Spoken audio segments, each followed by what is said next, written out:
In 1986, 1.5 million balloons were released in downtown Cleveland. Cleveland has now broken the Guinness Book of World Records and released over 1 million. This was meant to be a charity fundraiser and a way to put the growing city of Cleveland on the map. But instead of being remembered as an impressive spectacle, it would go down in history as a fatal disaster.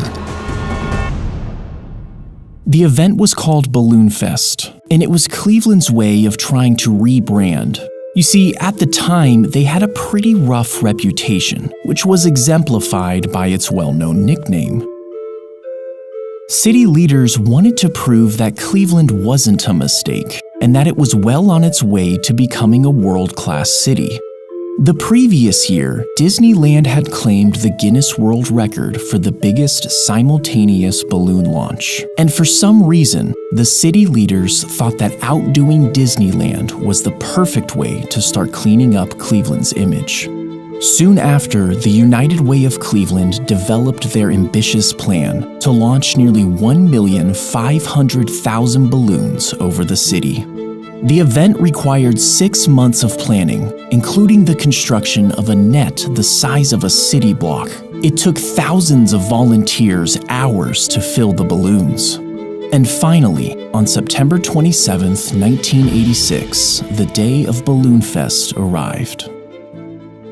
As these final preparations were underway in downtown Cleveland, a very different story was unfolding just to the east on Lake Erie. The previous night, a severe storm had rolled through the area. I do want to remind everybody in part of Ohio, we continue with that severe thunderstorm watch until 1 a.m. And about an hour before the storm, 2 men had gone out fishing. On the morning of the 27th, the day of Balloonfest, the 2 men were reported missing by their families. Their boat was found abandoned on the lake, and authorities suspected that the men had fallen overboard because of the weather. The Coast Guard immediately began a search and rescue operation.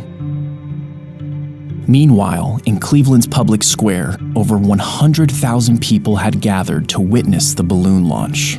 The organizers were pleased that last night's storm had cleared in time for the event to go forward. But as the day wore on, the weather once again took a turn for the worse. A major rainstorm was closing in, but the balloons were already filled and ready to go. Rescheduling at this point would be near impossible. So instead, they released the balloons ahead of schedule. 5, 4, 3, 2, 1. Here we go.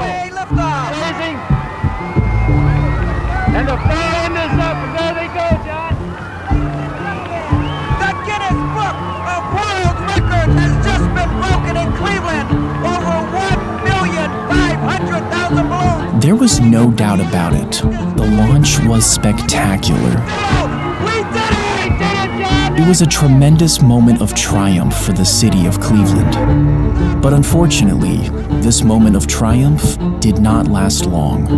The expectation was that the helium-filled balloons would float around for a while before eventually deflating and returning to Earth one by one. But that wasn't what happened. And the wind has just shifted just enough that the balloons are now trailing fast. This is beautiful. The balloons are coming back this way. They're coming back. The cold air and oncoming rain immediately pushed the still inflated balloons, tens of thousands of them, back down towards the ground in droves. The result was mass chaos. Balloons, 1.5 million of them, caused quite a stir in Cleveland yesterday. It was A part of northerly wind quickly carried the balloons to Burke Lakefront Airport, and within minutes, the runways were so clogged that all flights had to be suspended. The balloons also started to descend on certain streets, and after a number of car accidents, these roads had to be closed until a bulldozer arrived to clear out the balloons. As all this was going on, the Coast Guard was still out looking for the 2 missing fishermen. Ironically, That big balloon launch in Cleveland today is one of the things that's making this search so tough for the Coast Guard. Balloons had descended on Lake Erie in massive quantities. There's 60% of the balloons launched landed here instead of the planned 10%. It's like trying to find a needle in a haystack here. Can you imagine trying to find somebody floating out here or even spotting a life jacket with all these balloons on the water? On September 29th, 2 days after the balloons were launched, the Coast Guard finally called off the search for the 2 missing fishermen. And shortly after, both men's bodies washed ashore. Balloonfest was featured in the 1988 edition of the Guinness Book of World Records. However, that was the only edition to include it. And shortly after, Guinness ended the category of balloon launching altogether.